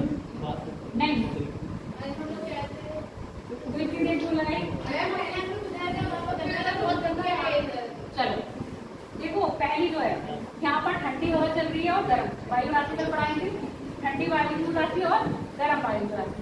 ये पश्चिम में ज्यादा डोमिनेट होंगी और ये पूर्व में ज्यादा डोमिनेट होंगी। डोमिनेट होने के बाद ये दूसरे को क्या करेगी, धकेलेगी। इसने इसको धकेला, इसको इसने धकेला। जो आपका पार्ट यानी फ्रंट बन रहा था वो कैसा हो गया, पहले सीधा था वी आकार में हो गया। धीरे धीरे क्या है, ज्यादा डोमिनेट होती जाएगी। डोमिनेट होने के साथ साथ ये क्या होती जाएगी, तब क्या है पास में आता जाएगा। जब ये तब क्या हो जाएगा, बिल्कुल मिल जाएगा एकदम। तो क्या होगा, हवाएं आपस में मिल जाएंगी, ठंडी हवा गर्म हवा मिलके क्या हो जाएगा, चक्रवात का अंत हो जाएगा। ये जितने भी क्या थे, किसके थे, शीतोष्ण चक्रवात के थे। किसके थे, शीतोष्ण के थे। समझ में आ गया। और शीतोष्ण चक्रवात दोनों पर आते हैं, कहाँ आते हैं, साउथ में भी आते हैं और आगे कॉन्टिनेंट में भी आते हैं। क्लियर हो गया इसी बात। चलो बना लिए हो, बना लो जल्दी से। बादल पढ़ाएंगे, बादल पढ़ाएंगे ना, कौन कौन से तरह के बादल थे। मैंने कहा था बादल से पता चल जाएगा कि चक्रवात आने वाला है, बताया था। सोनू तुम रेगुलर क्लास में हो इतने दिन से, बताओ। ये कहा था जो आपके साइरस वाले बादल होते हैं, है ना, उसके बाद आपके प्रभाव मंडल वाले कौन से हैं वो, एल्टो, है ना। एल्टो के बाद आते हैं निम्बस, कपासी, निम्बस। ये सारे बादलों का सीक्वेंस होता है, जिससे क्या पता चल रहा है आपके चक्रवात आने वाले हैं। तो चक्रवात आने की दिशा में सबसे पहले आपको कौन से दिखेंगे, साइरस, है ना, पक्षाभ में। सबसे पहले आएंगे पक्षाभ में, उसके बाद आएंगे मध्य पक्षाभ में, जिसको कहते हैं स्टेटरी, स्टेटस से आ रहे हैं ना। उसके बाद आप कहेंगे जिसमें प्रभामंडल दिख रहा था, याद है जाके नहीं, तो आप उनको बोलो मुझे, मतलब एकदम इतने सीरियसली बिल्कुल फेस देखा जाता है, मैं खुद डाउट में हो जाती हूँ। नहीं इसको मास्टर में याद है, लेकिन याद नहीं। अगर थोड़ा सा ना कहते हैं ना कम्युनिकेशन करते हैं ना, वन में होता है तो क्या होता है, फुलफिल नहीं होता है ना। मुझे आपका क्या चाहिए होता है, फीडबैक भी चाहिए होता है, चाहे वो पॉजिटिव दो या निगेटिव दो। पॉजिटिव दोगे तो मुझे क्या लगेगा, ठीक है जो मैंने बताया वो आपको आ गया, और निगेटिव दोगे तो मुझे लगेगा कि पढ़ा नहीं है, मतलब अब बिल्कुल ऐसी शकल मैं पढ़ा रही हूँ, चाहे तो कॉन्टिन्यूसली ऐसे है ना। मुझे लगता है कि पता नहीं सुन रहे थे ना, तो हाँ वो भी बोलो, तो मुझे पता चले हैं। मुझे क्या तुम नॉर्मली क्या है, देखो कुछ बच्चे हैं जो बारहवीं क्लास में आप लोग थे, ये भी था, ये नहीं था शायद, चले गए तुम थे उसे। तो यहाँ क्या है, पहले आपके कौन से दिखेंगे, साइरस यानी पक्षाभ बादल दिखेंगे। पक्षाभ बादल के बाद आपके स्तरीय पक्षाभ दिखेंगे। स्तरीय पक्षाभ के बाद आपके दिखेंगे निम्बस, यानी कि क्यूमुलस निम्बस बेस, जो क्या कहते हैं कपासी वर्षा वाले बादल दिखते हैं। तो ऐसे बादल का सिद्धांत पता चल रहा है, तो इससे हमें पता क्या चल रहा है, आपके चक्रवात आने वाले। चक्रवात आने की स्थिति में पहले आपको पक्षाभ दिखेंगे, फिर प्रभामंडल बादल दिखेंगे, फिर आपको निम्बस बादल दिखेंगे। उसके बाद क्या होगा, बारिश शुरू हो जाएगी। समझ में आ गया। तो शीतोष्ण चक्रवात में तो हम क्या कर रहे हैं, मौसम की क्या है, मौसम की कह रहे हैं, क्या कहते हैं, प्रेडिक्शन। हम प्रेडिक्शन कर रहे हैं ना, भविष्यवाणी, क्योंकि बादलों को हमने देख लिया, बादलों को देख के हम क्या कर रहे हैं कि चक्रवात आने वाला है। तो ऐसे चक्रवात का सूचक क्या है, शीतोष्ण चक्रवात का सूचक कौन है, बादल है। जबकि उस कटिबंधीय चक्रवात के सूचक नहीं होते हैं, उसका कुछ ऐसा फ्लो पता नहीं चलता है, बादलों का ऐसा कोई निश्चित क्रम नहीं है। इतनी बात क्लियर होगी, डाउट तो नहीं है। ये मैं सब अभी ओरली बता रही हूँ, 80 दिन तुम्हारे पीछे चिपके लिए है।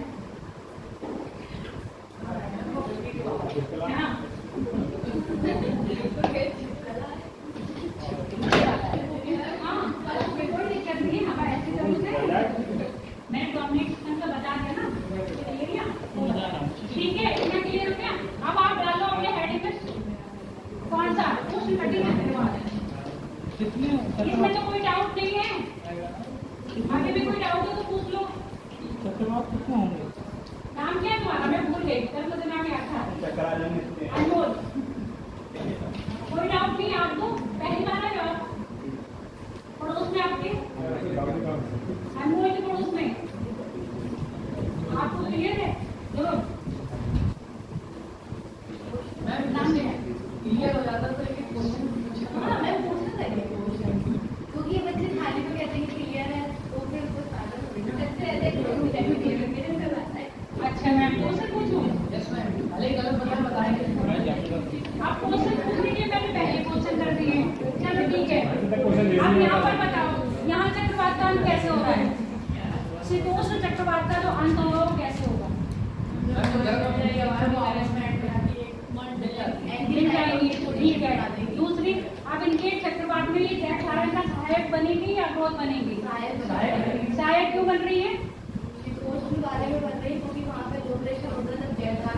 को लो प्रेशर को और हाई करते हैं, जिसकी वजह से वो चक्रवात बढ़ जाता है।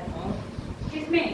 शीतोष्ण वाले में चक्रवात बढ़ जाता है या अपने साथ उसको आगे लेके जाती हैं, ठीक है। क्योंकि ये चक्रवात कहाँ बन रहे हैं? जमीन पे बन, सागर में बने, सागर से भी हमारे धरातल पर आ रहे, तो धरातल पे लाने के लिए सहायक कौन हो रही है? यहाँ पे जेट धारा, वो अपने साथ उन बातों को आगे लेके आती है और स्थल में भी क्या करवाती है? वर्षा करवाती है। अब बात करते हैं उष्णकटिबंधीय चक्रवात की। अब इसमें तो ये पता चल गया, इनका आने का सीक्वेंस पता है, कहाँ पर आने से आपके ट्रॉपिकल जोन में आने, इनका क्या होगा? छोटा ही होता है, छोटा ही होगा ना। इसके उत्पत्ति का पता चल जाएगा। अब आप उष्णकटिबंधीय बात करते हैं, उष्णकटिबंधीय चक्रवात कितना अच्छा बनाया है। फिलहाल जितना बताना था इतना है, इसमें आपको एक होमवर्क दिया जा रहा है। हाँ, जो मेन पॉइंट है वो सारे बता। चक्रवातों से क्यों नहीं है बताओ? अभी मैंने क्या कहा, कुछ ऐसे क्षेत्र हैं जहाँ पर बारिश नहीं हो पाती है ना। जैसे वो एक हो गया, आर्थिक तौर पर कोई नहीं, आर्थिक तौर पे होंगे क्यों नहीं? जब आपके बारिश होगी तो क्या होगा? जहाँ पर पानी की मात्रा कम है वहाँ बारिश हो जाएगी, तो आपके एग्रीकल्चर के लिए फायदा होगा। एग्रीकल्चर में फायदा होगा तो अब जैसे हमारे यहाँ सर्दियों में कोई फसल होगी जिसको पानी की जरूरत पड़ती है, ठीक है। मान लो अगर वो पानी नहीं हो रहा, एक नेचुरल वाटर होता है उसकी बात अलग होती है और आर्टिफिशियल वाटर होता है उसकी बात अलग होती है। अब यहाँ पर जब उस समय पानी जरूरत है, जितनी जरूरत उतनी मात्रा में पानी मिल गया तो फसल अच्छी हो जाएगी। जब फसल अच्छी होगी तो आपको क्या होगी? कटाई करोगे तो अच्छा पैसा मिलेगा कि नहीं मिलेगा? और यही अपोजिट भी है, चक्रवात नहीं आएंगे। अब जैसे एलिनो पढ़ोगे, एलिनो क्या करता है? मानसून को रोक देता है। जब मानसून को रोक देता है उससे क्या होता है? आपका बरसात कम, मतलब सूखा पड़ जाता है। तो सूखा पड़ जाएगा तो आपकी कृषि होगी क्या? नहीं होगी। उसके बाद क्या होगा? अकाल पड़ेगा। कितनी बार अकाल पड़े अभी तक?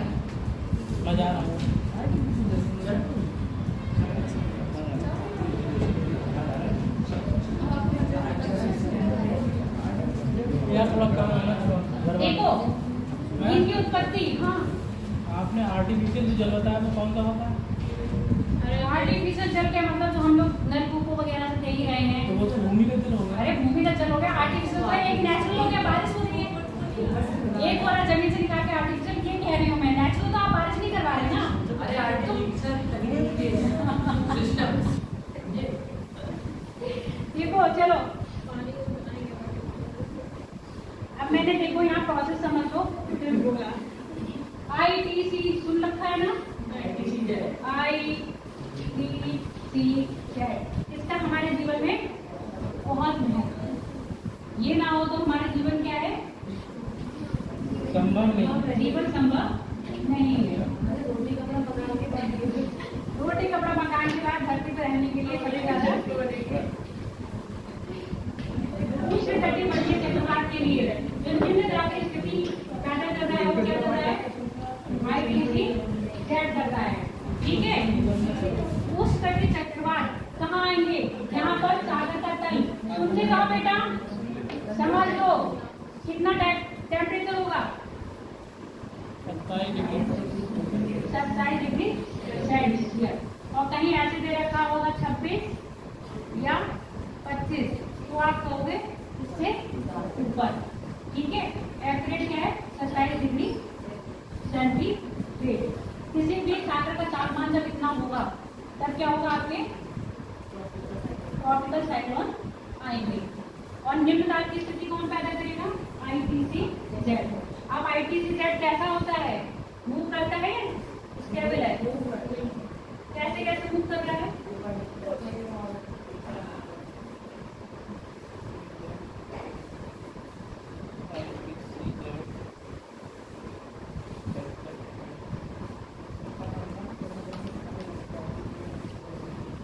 ITC जेट सबसे ज्यादा कहाँ रहता है?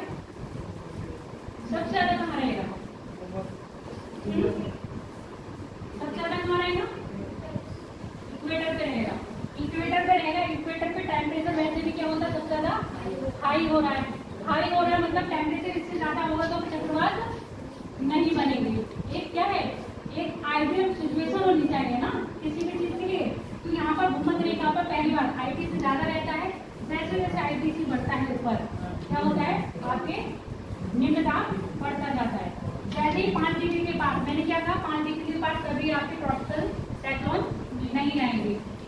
कौन सा काउंट आता है बल, कोरियोलिस बल का क्या मान होता है 0। यहाँ पर कोरियोलिस बल का मान 0 होता है, इसलिए 5 डिग्री तक आपके क्या आएंगे, चक्रवात नहीं आएंगे। 5 डिग्री से 15 डिग्री, 5 डिग्री से 15 डिग्री के बीच में क्या होगा आपके ITC-Z का उत्पत्ति होगी।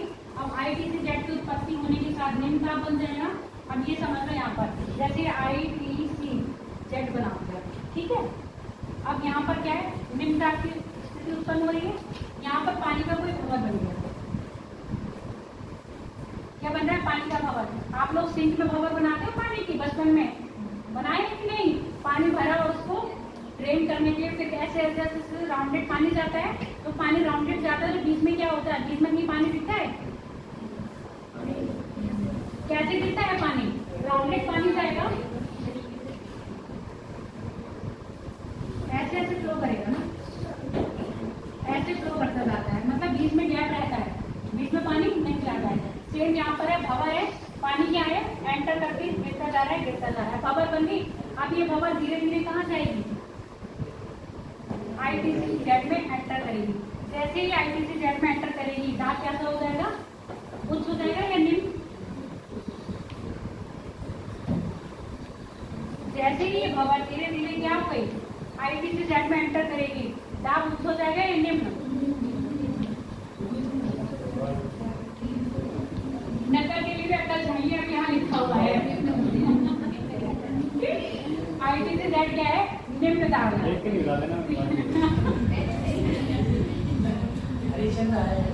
देख के निकाल। इसका मतलब गलत है, आप बोर्ड पे है ही नहीं, ठीक है। देख के निकाल बात है। ऐसा फोन एक बार आपके पास कौन सा है? चलो ये भंवर क्या होगी, धीरे धीरे धीरे धीरे क्या ITC-Z के पास जाएगी। अब अभी इस भंवर में समदाब रेखा मानेंगे तो क्या होगी, सिर्फ एक ही समदाब रेखा का निर्माण हुआ होगा। क्या है, सिर्फ एक ही समदाब रेखा का निर्माण हुआ होगा। जैसे जैसे ये ITC में एंटर करेगी, समदाब रेखाएं क्या हो जाएंगी, बढ़ती जाएंगी। अब ITC कैसा है, निम्न दाब का क्षेत्र है, तो यहाँ से हवाएं कैसे आएंगी, उच्च दाब से निम्न दाब की ओर आएंगी। जो अभी मैंने फिगर ऐसे बनाया था ना, याद है, ये भंवर का मेन पॉइंट हो गया। यहाँ पर क्या होगा, अब हवाएं जैसे यहाँ आएंगी, यहाँ इतना निम्न दाब होगा, इतना निम्न प्रेशर होगा कि हवाएं उसमें एंटर नहीं कर पाएंगी। इसकी बाउंड्री से आते ही क्या हो जाएंगी, टकरा के ऊपर की ओर क्या हो जाएंगे, मूव करेंगी। और जब ये ऊपर की ओर जैसे मूव करेंगी, कौन सी प्रक्रिया शुरू हो जाएगी, संघनन की, कंडेंसेशन। कंडेंसेशन शुरू हो जाएगा तो यहाँ पर बादल निर्माण होगा, है ना, बादल निर्माण होगा। और ये बादल निर्माण के साथ वर्षा कैसी होगी, तेज होगी या कम, तेज होगी। जितना निम्न दाब होगा, और निम्न दाब यहाँ कौन बढ़ाता रहेगा, संघनन की गुप्त ऊष्मा। संघनन की गुप्त ऊष्मा समझ रहे हो, क्या समझाया था, संघनन की गुप्त ऊष्मा का मतलब लेटेंट तो मुझे भी पता है, लेटेंट भी है, बताओ जाके, अभी मैं बता के हटी हूँ। संघनन की गुप्त ऊष्मा, अरे बताया तो था, कितना अच्छा एग्जाम्पल दिया था। आप खाना खा रहे हो, ये हीट को क्या कर रहे हो, इतना स्लो कर रहे हो, जब जरूरत पड़ रही है तब, तो यहाँ पर भी क्या है, ये हवाएं ली, नमी ली, है ना। जल को कैसे लिया है, जल को वाष्पीकरण में बदला ना अपने आप को, तो जल को क्या गैस के रूप में लाई। अभी गैस के रूप में रहने के लिए क्या कर रही है, टेम्परेचर को अपने अंदर स्टोर करके रख रही है। अब जब ये बादल बनाएंगे तो क्या करेंगे, अब गैस जल के रूप में बदलेगी कि नहीं, गैस को जल के रूप में बदलने के लिए टेम्परेचर पहले बताया, जब किसी चीज को अवस्था चेंज करोगे तो टेम्परेचर अप करोगे, डाउन करोगे, है ना। तो उससे अगर गैस में जाओगे तो टेम्परेचर क्या करोगे, गैस टेम्परेचर बढ़ाओगे, ठीक है। अब जब गैस से ठोस में आओगे तब टेम्परेचर कम करोगे। तो ये जल वाष्प वगैरह वो कैसे रूप में है, अभी गैस की अवस्था में है ना। क्यों है, क्योंकि उसने अपने टेम्परेचर को क्या कर रखा है, मेंटेन कर रखा है। जिस अवस्था में उसमें रहना है उतनी टेम्परेचर को क्या कर रखा है, उसने अपने आप को मेंटेन करके रखा हुआ है। अब इसको अपनी अवस्था क्या करना है, चेंज करना है। कैसे आना है, द्रव में आना है।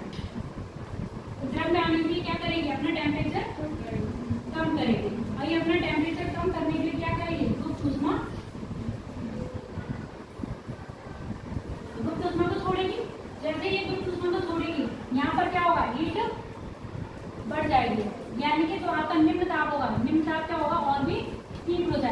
जब निम्न दाब और बढ़ेगा तो हवाएं क्या होंगी, और तेजी से फ्लो करते हुए आएंगी। जब तक यहाँ पर निम्न दाब क्या होगा, कम नहीं होगा, जब तक आपका चक्रवात बनता रहेगा। ऐसे चक्रवात समुद्र में बहुत दिनों तक क्या होते हैं, बनते रहते हैं, बहुत दिनों तक बनते रहेंगे। इनकी मूवमेंट तब शुरू होती जब ये पवनों के साथ आगे आते हैं और फ्लो करते हुए कहाँ पर, चाहे तो ये उत्तर में चले जाएंगे, फ्लो कैसा होगा, या तो ये पश्चिम फ्लो करेंगे, है ना, या उत्तर पूर्व फ्लो करेंगे, उत्तर पूर्व होगा ना, या ये पश्चिम फ्लो करेंगे या उत्तर पूर्व फ्लो करेंगे। अगर ये उत्तर पूर्व फ्लो कर रहे हैं तब भी क्या होंगे, खत्म हो जाएंगे, और अगर ये पश्चिम में फ्लो कर रहे हैं तब भी क्या होंगे, खत्म हो जाएंगे। कारण क्योंकि ये जो है दोनों पे नहीं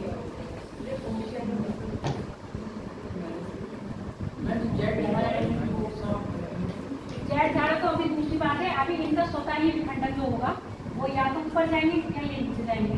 कॉन्टिनेंट आते आते इनको मॉइस्चर मिलेगा नहीं, और टेम्परेचर जो है वो ज़्यादा हो जाएगा।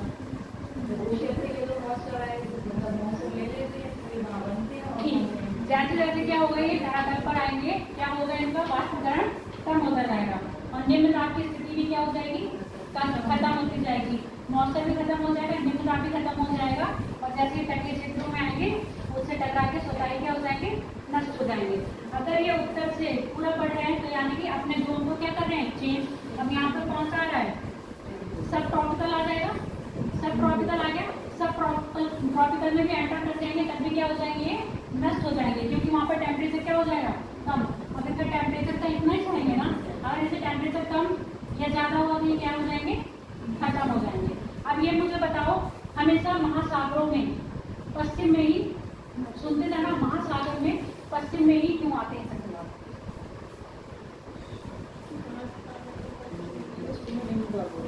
महासागर के पश्चिम में ही इनकी उत्पत्ति होती है।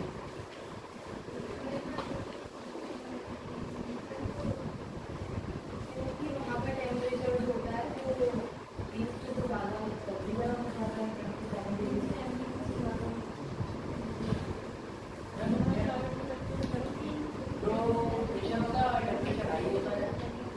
और पश्चिम में डेजर्ट एरिया। मैंने महाद्वीप के नहीं पूछे, महासागर पूछे हैं।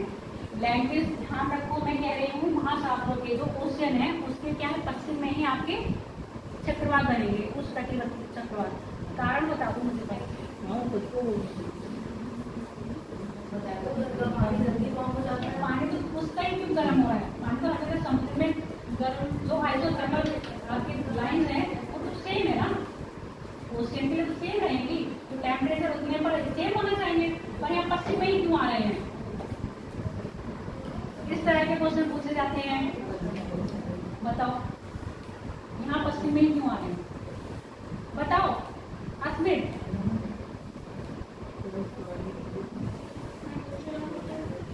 पछुआ हवा, व्यापारी पवने है ना, सॉरी व्यापारी पवने किधर से चलती हैं, पूरब से पश्चिम चल रही है, पछुआ ये चल रही है, मैं व्यापारी पवने की बात कर रही हूँ। ट्रॉपिकल रेंज में व्यापारी ट्रेड है ना, ट्रेड विंड्स क्या चल रही है, पूरब से पश्चिम। ये गर्म पानी को क्या करती हैं, गर्म पानी को अपने साथ लाती हैं और महासागरों के पश्चिम में इकट्ठा कर देती हैं। अब जो मैंने पहली कंडीशन ये बताई थी, सागर तल का मान कितना होना है, 27 सेंटीमीटर। अब ये नहीं सिर्फ सागर तल का, लगभग 60 मीटर की गहराई, लगभग 60 मीटर तक की गहराई तक टेम्परेचर यही मेंटेन रहना चाहिए। तो ये जो फसलों पवने हैं वो पानी को, गर्म पानी को कहाँ लाती है, गर्म पानी को यहाँ पर स्टोर करती रहती है, क्योंकि पानी गर्म हो गया, गर्म होकर क्या होता है, वो फ्लो करता है ना, तो ये अपने साथ पानी लाएंगी और यहाँ महासागर के पश्चिम में साइड क्या कर देंगी, इकट्ठा कर देती हैं। महासागर के पश्चिम साइड जैसे इकट्ठा कर दिए, यहाँ पर क्या बन जाके चक्रवात बन गए। अब ये चक्रवात मूव करते हैं आपके कहाँ, पूरब की ओर करते हैं, क्योंकि अधिकतर जितने भी चक्रवात आएंगे महाद्वीपों के किधर आएंगे, पूरब या पश्चिम, महाद्वीपों के पूरब में और महासागरों के पश्चिम में। क्लियर हो गया ना, समझ में आ गया। महासागरों के पश्चिम में ही क्या होता है, पानी इकट्ठा हो जाता है पश्चिम पवनों के द्वारा और यहाँ पर चक्रवात बनते हुए चक्रवात फिर कहाँ जाएंगे, पूरब के जाएंगे और तटीय क्षेत्रों से टकरा के क्या करेंगे, अपने आप को खत्म कर लेते हैं। उस चक्रीय बंदर जो आपके ट्रॉपिकल साइक्लोन है, इनके बनने की क्या है, कई दिनों तक ये बनते रहते हैं। इनको मूवमेंट कौन देगा, हवाएं। हाँ जैसे आपने कहा था कि पशु और जो हमारे हैं ये व्यापारी पबने, हाँ पशु खेत जो विंड्स हैं ये पानी के जो करते हैं, नॉर्दर्न साइड का जो हाइटन रहेगा उतने ही हिसाब से तो रहेगा, सागर तो पूरा एक साथ गर्म होगा। सागर पूरा एक साथ गर्म हो रहा है ना। अब मैंने क्या कहा, यहाँ भी गर्म हो रहा है, यहाँ भी गर्म हो रहा है। हर चीज को लेकर एक फैक्ट नहीं है, और इसको पानी को स्टोर करने का काम जो कर रहे हैं, इकट्ठा काम करने का कर रहे हैं, वो आपके पशु पबने कर रही है। इसका एग्जाम्पल मैंने जब एलिनो पढ़ा रही थी, एलिनो में आते सब दे रही थी, तो एलिनो में क्या हो रहा है, जो आपकी विंड्स आ रही थी वो यहाँ पर क्या कर रही थी, पानी इकट्ठा कर रही थी, आईपीसी जेट बन गया था। फिर ये एलिनो यहाँ उड़ के गया कहाँ पर, हिंद महासागर में आ गया था ना।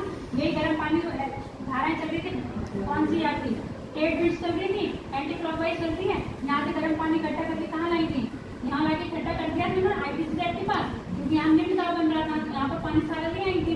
और फिर यहाँ से फिर एलिनो गई, एलिनो कहाँ आ गई, उत्तर में। अब जैसे उत्तर में आई वो दक्षिण पश्चिम मानसून के रूप में कन्वर्ट हो गई ना एलिनो भारत में आके, यही तो यहाँ पानी इकट्ठा करा। अब इन्होंने पानी आपके ट्रेड विंड्स में पानी का इकट्ठा कर दिया महासागरों के पश्चिम साइड।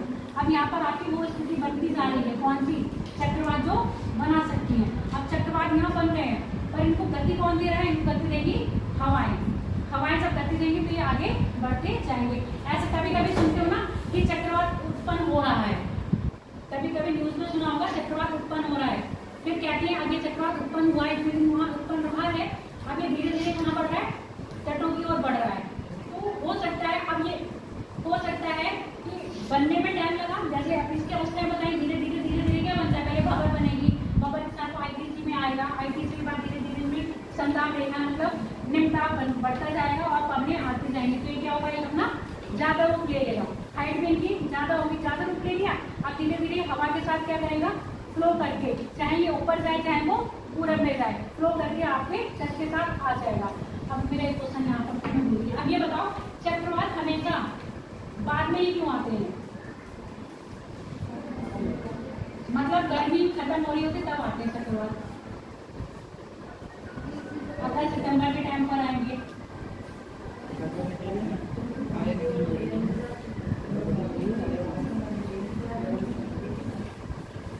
बताओ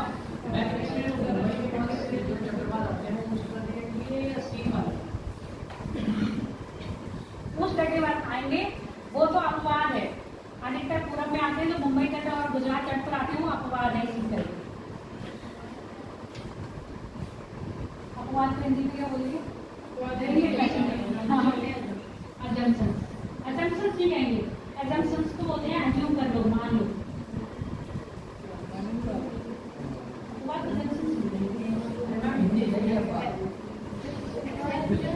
हाँ एक्सेप्शंस, हाँ एक्सेप्शंस, हाँ असम्पशंस तो क्या है, आप मान लो किसी को असम्पशंस कहते हैं। हाँ क्या कह रही थी आप, ये जो मैंने क्वेश्चन करा उससे मेरा आंसर दो।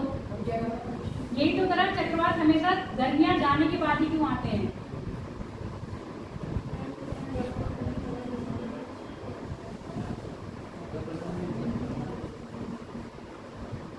सीधा सा लॉजिक है, टेम्परेचर, टेम्परेचर तापमान में अंतर, इसके धरातल और समुद्र क्या होगी, धरातल से देश से गर्म होंगे और धरातल क्या होंगे, पहले गर्म होंगे, पहले ठंडे होंगे। जब तक गर्मियां का लास्ट होता है, जब तक समुद्र क्या होते हैं, अपने पूर्ण टाइम पर गर्म हो जाते हैं। इसलिए क्या है, तभी चक्रवात जब आएंगे तो हमेशा क्या होंगे, सीजन जा रही होगी, जब गर्मियां खत्म हो रही हैं तब चक्रवात आ रही है। कारण पता चल गया, क्योंकि जब तक गर्मियां जाती है समुद्र क्या हो जाते हैं, लगभग गर्म हो जाते हैं, क्योंकि आईटीसी क्या कर रहा है, मूव कर रहा है, अभी ऊपर जा रहा है, ऊपर से फिर नीचे आ रहा है। ज्यादातर आईटीसी कहाँ रहता है, भूमध्य रेखा के पास, बाकी तो मूवमेंट करते रहता है। यहाँ पर जब आएगा तब तक क्या होगा, आपकी गर्मियाँ जाने लगेंगी और यहाँ पर आईटीसी जेट होगा, समुद्र की वो स्थिति बन गई होगी जो आपके चक्रवात ला सके। दो पॉइंट हमेशा याद रखना, गर्मियाँ जा रही होती तब चक्रवात क्यों आते हैं और चक्रवात हमेशा पश्चिम में क्यों आते हैं, ठीक है, याद रखोगे। इंडिया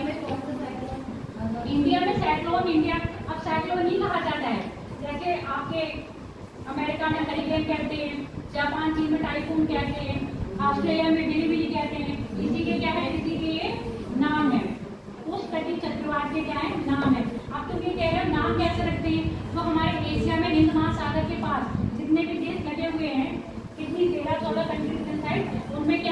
सब लोगों ने ना अल्फाबेटिकली उनके नाम को देख लिया।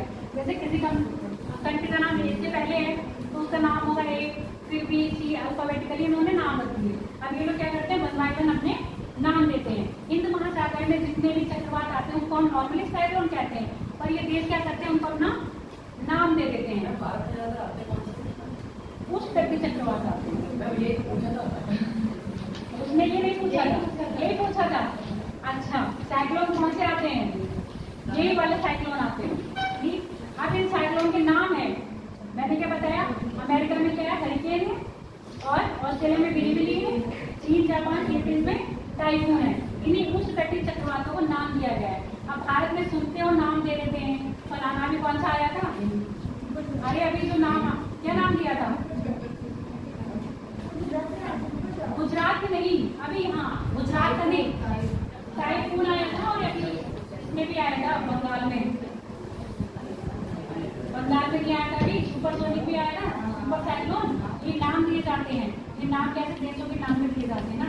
अभी उसने दिया है, आपके बांग्लादेश ने नाम दिया था, बांग्लादेश ने नाम दिया, अब बांग्लादेश के बाद जो दूसरा देश होगा वो नाम देगा। ऐसे हम इनको नाम देते, तो इतनी हिंद महासागर में आके उस तरह के चक्रवात इन्होंने नाम दे दिए, जिससे जो साइक्लोन मैच होता है कोई नाम ऐसे नहीं है। देखो जैसे आने की वो है, पहला साइक्लोन आया तो पहले किसी ए नाम वाले ने दे दिया होगा, ठीक है, अगले साल दूसरा साइक्लोन आएगा तो उसके दूसरे देश ने उसका नाम दे दिया, फिर तीसरी बार आएगा तो उस तटीय चक्रवात जो होंगे भारत में जो हिंद महासागर में आते हैं उसको साइक्लोन ही कहते हैं।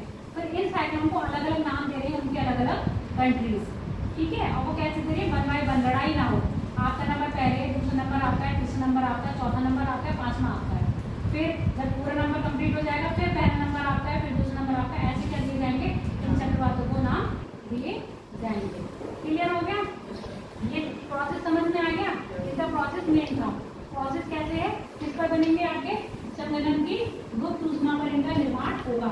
जितनी अधिक गुप्त ऊष्मा निकलेगी उतना ही अधिक क्या बनेंगे, ये चक्रवात शक्तिशाली होते जाएंगे। सबसे ज्यादा चक्रवातशाली है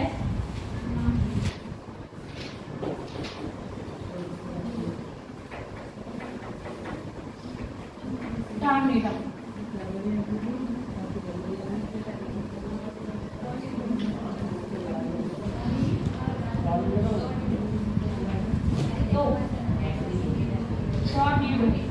ये क्या है, 800 किलोमीटर प्रति घंटे की रफ्तार से आया है। जो हमारे यहाँ सुपरसोनिक आया था वो सुपर साइक्लोन आया था पश्चिम बंगाल में,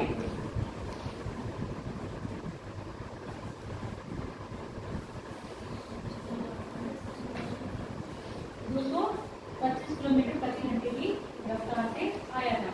इसकी उत्पन्न स्पीड है वो 120 किलोमीटर से लगभग, इसको ऐड करेंगे तो 800 किलोमीटर तक की स्पीड से आते हैं। अब आप ये सोचो जब इतनी स्पीड से आ रहे हैं ये क्या करेंगे, विनाश करेंगे ना, तो उस कटिबंधीय चक्रवात कितने नहीं होंगे, वो कैसे होंगे, विनाशकारी प्रवृत्ति के होते हैं, जबकि सुदूर चक्रवात क्या होते हैं, विनाशकारी प्रवृत्ति के नहीं होते हैं। उनकी स्पीड क्या होती है, कम होती है, लगभग बहुत गए तो 80 किलोमीटर, इससे ज्यादा नहीं है, क्योंकि तो आप गाड़ियाँ भी चला ही लेते हो। सबसे ज्यादा चक्रवात आते हैं प्रशांत महासागर में, उसके बाद अटलांटिक में, उसके बाद हिंद में। सबसे ज्यादा आते हैं प्रशांत महासागर में, उसके बाद अटलांटिक में, हाँ उसके बाद हिंद महासागर में। अब ये बताओ चक्रवात आना अच्छा है या बुरा है? अब मैं एक क्वेश्चन और पूछ रही हूँ, ग्लोबल वार्मिंग के बढ़ने से चक्रवातों की संख्या बढ़ेगी, कारण क्या है?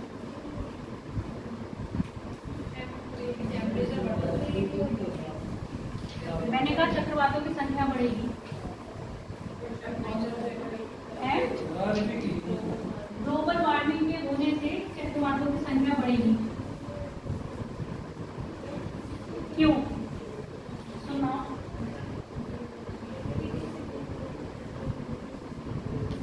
और बताओ क्या ग्लोबल वार्मिंग के बढ़ने से चक्रवात बढ़ेंगे, क्यों?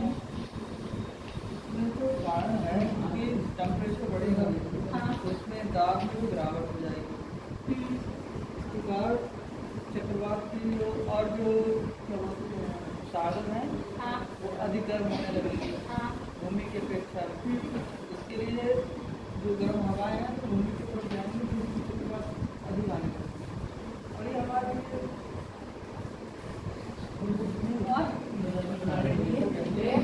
और कोई इसमें कुछ ऐड ऑन करना चाहता हो? सही बताया किसने? ये हमारी नुकसानदायक होगी जब अधिक आएगी। ग्लोबल वार्मिंग बढ़ रही है यानी कि टेम्परेचर बढ़ रहा है, और टेम्परेचर बढ़ रहा है तो आपकी ग्लेशियर भी पिघलेंगे, ग्लेशियर पिघलेंगे तो समुद्र का स्तर बढ़ जाएगा, समुद्र का स्तर भी बढ़ेगा यानी कि समुद्र का जो एरिया है वो बढ़ जाएगा, और टेम्परेचर की जो स्थिति 27 डिग्री वो क्या होगी, आराम से मिल जाएगी, आराम से बनेगी। अभी साल में क्या एक बार आ रहे हैं, हो सकता है साल में 2-3 बार आए। समझ में आ गया? क्योंकि टेम्परेचर वो समुद्र का क्या होगा, सी लेवल भी अप हो जाएगा, सी लेवल अप हो जाएगा, साथ में जो कंडीशन बहुत देर में बनती है वो कंडीशन बहुत पहले बन जाएगी, और आपके क्या होंगे फिर साइक्लोन ज़्यादा आएंगे। क्लियर हो गया? ये कुछ 2-3 पॉइंट है, दिमाग में रखना। और इसमें कुछ डाउट है? मुस्कुराए हो, तो डाउट है, बताओ क्या डाउट है? सबको समझ आया? अखिलेश आप लोगों को साइक्लोन समझ में आगे बेटा? क्वेश्चन पूछो, क्वेश्चन में क्या पूछो, सारे क्वेश्चन में मैं वहीं का वहीं पूछती हूँ, बता देती हूँ। चलो यही बता दो, उस कटिबंधीय चक्रवात जो है हम लोग के लिए फायदेमंद है?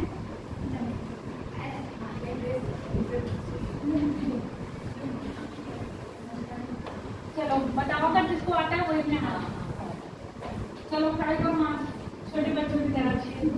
यही तो पूछा, उस कटिंग चक्रवात जो है वो हम लोगों के लिए फायदेमंद है या नहीं?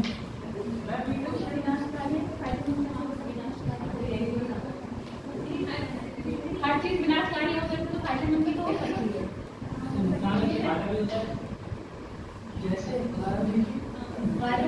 जनरल बातें हैं, कुछ ऐसा नहीं है। आपने इतना पढ़ा तो अपने विचार को सहमत, इसलिए मैं पूछ रही हूँ।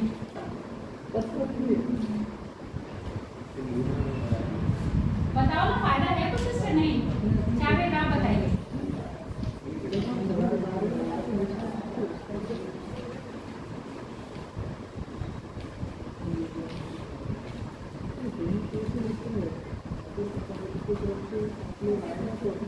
अरे भाई, ज्यादा स्पीड में आएंगे तो ये विनाशकारी है, कम स्पीड में आए तो ये लाभकारी है कि नहीं है?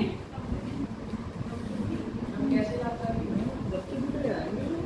लाभकारी तो टेम्परेट वाले हो सकते हैं, ये क्यों नहीं होगी?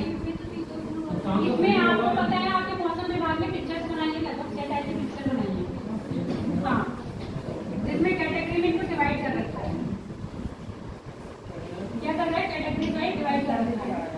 एक चक्रवात आएंगे जो ना आपके पेड़ों को नुकसान देंगे ना आपके घरों को नुकसान देंगे। ऐसे चक्रवात जो ना पेड़ों को नुकसान दे रहे हैं, घरों को नुकसान दे रहे हैं, बारिश को करवा रहे हैं ना, वहाँ के मौसम में परिवर्तन लाएंगे कि नहीं? गर्म से ठंडा कर दिया, ठीक है, नुकसान भी है। फिर मैम जो आपकी स्पीड लिखती है उसमें तो ना पेड़ रहेगा ना घर रहेगा। आप सुनते जाओ, मेरी इतनी स्पीड से आगे बढ़ रहे हैं, आगे आगे आगे क्या होगा? निम्न दाब कम हो जाएगा ना। मैम एक चीज तो यहाँ से शुरुआत करती हुई वहाँ तो विनाश होगा। समुद्र में विनाश कहाँ है? क्योंकि आते आते इतनी कम तो नहीं हो जाएगी कि जरा से आते आते इनकी स्पीड कम हो जाती है। कितनी अच्छी कम हो जाएगी कि 120 अरे कमरे हो जाएगी, क्योंकि वहाँ मॉइस्चर मिलेगा तो कम तो वाष्पीकरण की प्रक्रिया कम होती जाएगी तो ये चक्रवात रहेगा। जैसे तट पे आएगी तो बोले तो रहेगी इसको। ये स्पीड की टेबल करके मैं दिखा दूंगी, ये स्पीड की टेबल मैं दिखा दूंगी, ठीक है? 120 की स्पीड से आए हैं तो यहाँ पर आते आते लगभग 80 तक तो रह जाएगी, आते आते 80 तक तो रह जाएगी। अब इतनी स्पीड में तो कोई नुकसान नहीं होगा ना पेड़ पौधों को। अगर ऐसा हो रहा होता तो आपके जो मैंग्रोव थे वो तो उखड़ गए होते, अगर ऐसा होता तो मैंग्रोव चले गए होते ना। अब फिर आगे ऐसा होगा तो पेड़ों को नुकसान नहीं देंगे, घर को नुकसान देंगे, ठीक? फिर ऐसे होंगे जो क्या होगा, घर और पेड़ों सबको नुकसान देंगे, मतलब सबको आग ले जाएंगे। तो ऐसे क्या होंगे, विनाशकारी चक्रवात चक्रवात होंगे। तो चक्रवात को उनकी क्या है स्पीड के अनुसार उन्होंने बांट दिया है। ठीक, अब मैंने जो बताया था शीतोष्ण चक्रवात है उनको हम प्रेडिक्ट कर सकते थे ना, कैसे बाद में पदार्थ पर, इसको प्रेडिक्ट नहीं कर सकते। और चक्रवात की आज का मौसम बिल्कुल कैसा रहेगा, शांत, उसके ऊपर आपको बादल बनते हुए नहीं दिखेंगे, जबकि उसके साइड में क्या होगी, बहुत ज्यादा बादल और बारिश हो रही होगी। मान लो ये चक्रवात है, इसके यहाँ पर बारिश भी नहीं हो रही होगी और यहाँ मौसम भी बिल्कुल साफ होगा, बादल कहाँ होंगे यहाँ, और बारिश इसलिए यहाँ से निकल रही होगी। समझ में आ गया? और हवा का जो तेज होगा यहीं पर होगा, यहाँ बिल्कुल शांत माहौल होगा। क्लियर हो गया? कोई डाउट तो नहीं है इसमें? और जो मैंने वो अवस्था बताई थी छोटी छोटी, पहले क्या बनेगी, भंवर बनेगी, फिर समदाब रेखाएं बढ़ती जाएंगी, धीरे धीरे क्या होगा आपका साइक्लोन बढ़ता जाएगा। ये इनकी 3-4 अवस्था की, 4 अवस्था में क्या बनेगा आपका उष्णकटिबंधीय चक्रवात बनेंगे। ठीक है, लिख के लाओगे चक्रवातों का मौसम तथा वर्षा पर प्रभाव। चक्रवातों का मौसम तथा वर्षा पर प्रभाव।